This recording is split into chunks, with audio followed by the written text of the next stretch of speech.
The Arbitrator class just released in Darktide, and it's been an overwhelming success. For a while, I'd lost faith that the developers were going to be able to add something as unique as a new class, but now I'm confident that Fatshark is willing to go the extra mile to make the game fun and interesting. A new class goes a long way in innovating gameplay, but I believe that Fatshark is already planning to innovate the game even further by introducing a brand new enemy faction, Genestealer Cults. An update this big may not be releasing in the near future, but the developers have already been dropping tons of hints in Darktide that tease adding Xenos to the game. Plus, a Genestealer Cult would make for a great horde faction with a good variety of enemy types that would all be easily translatable to the game with a little bit of asset reuse. If you've played enough, then you'll have heard our characters talking about Genestealer Cults on several occasions during different missions. But new dialogue has been added to the game in the form of Shipmistress Brahm's memories, and they seem to mark a turning point in the narrative that is approaching sooner than we think. I'm warning you, Explicator. Interrogator? That I will not tolerate an infestation of those things aboard my vessel. Calm yourself, lady. Sergeant Major Morrow has the situation down on Xanatros well in hand. You had better be right. I always am.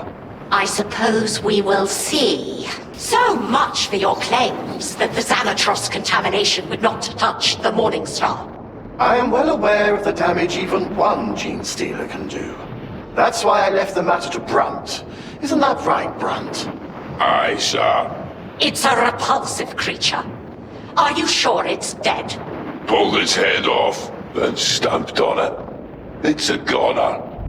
To me, this dialogue gives a very basic explanation of what Genestealers are in the context of this game, a Xenos infection that is spread from Tyranids to humans. What the game doesn't really tell you is that once a human is infected, they become a host that is willed to reproduce, and when it does so, Genestealer hybrids are created. This means that forming an entire Genestealer cult can take a long time, specifically anywhere from a couple of decades to a century depending on the size of a planet or ship's population.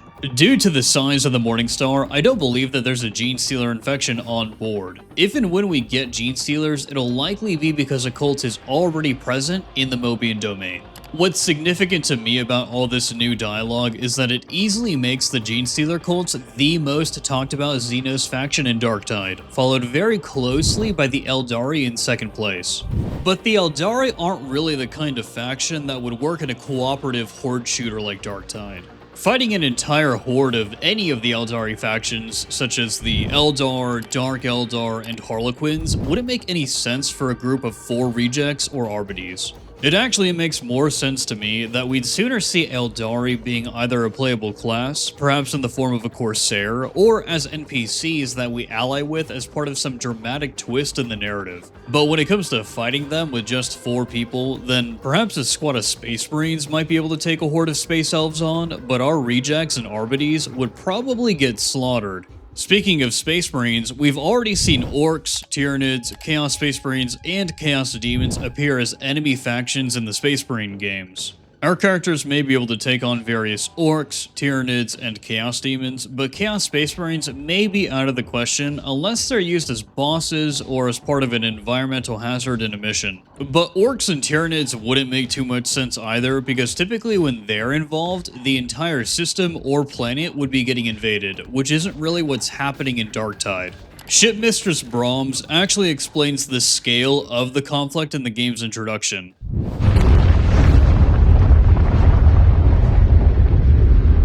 Our war is not one of battlefields and fleet engagements.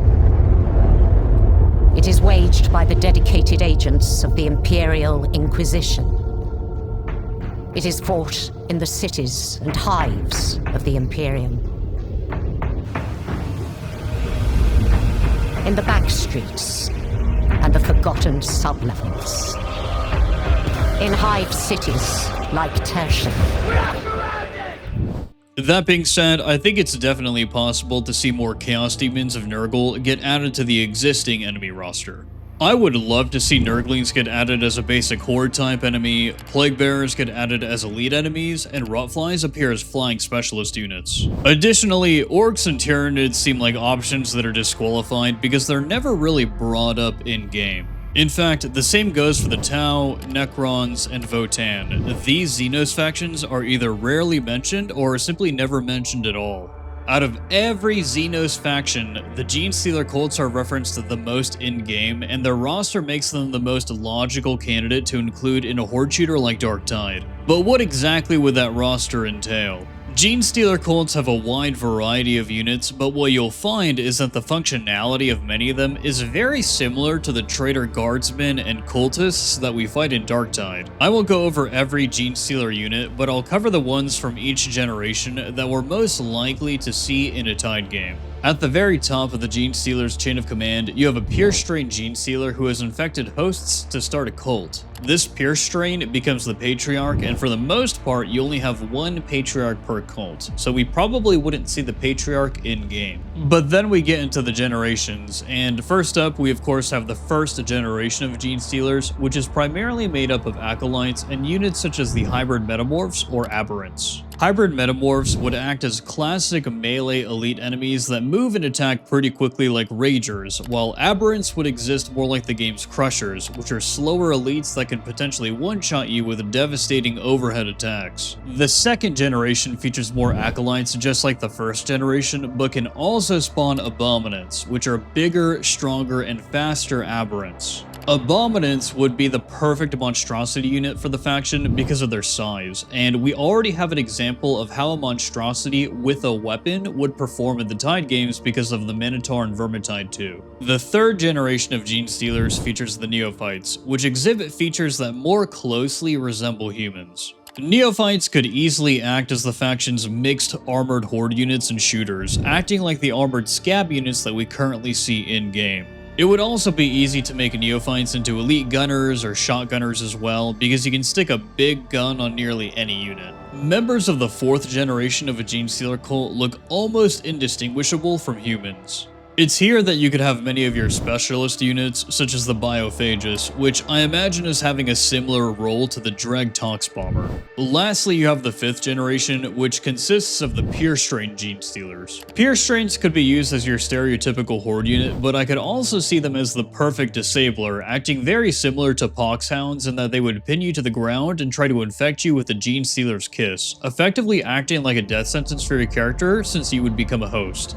Without even covering the entire roster, as you guys can see, the Genestealer Cults have the enemy variety necessary to add to Darktide, and it wouldn't be too difficult to potentially take existing assets and throw a new model and a Code of Paid over them. And with some other slight adjustments to how they act in combat, the new faction would be a massive success for Darktide. Plus, they fit the theme of a faction that is as large of a threat as we're currently facing on Atoma, without being so massive that a response from more elite units, such as a Space Marine chapter, would be required or even requested.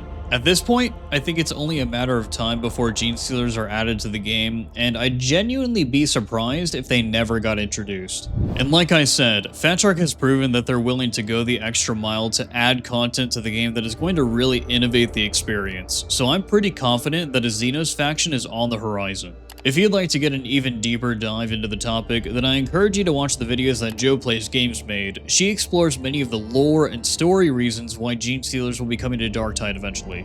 Her videos will be linked in the description below. As always, thank you for your viewership. This has been Jefficus, and I'll see you in-game.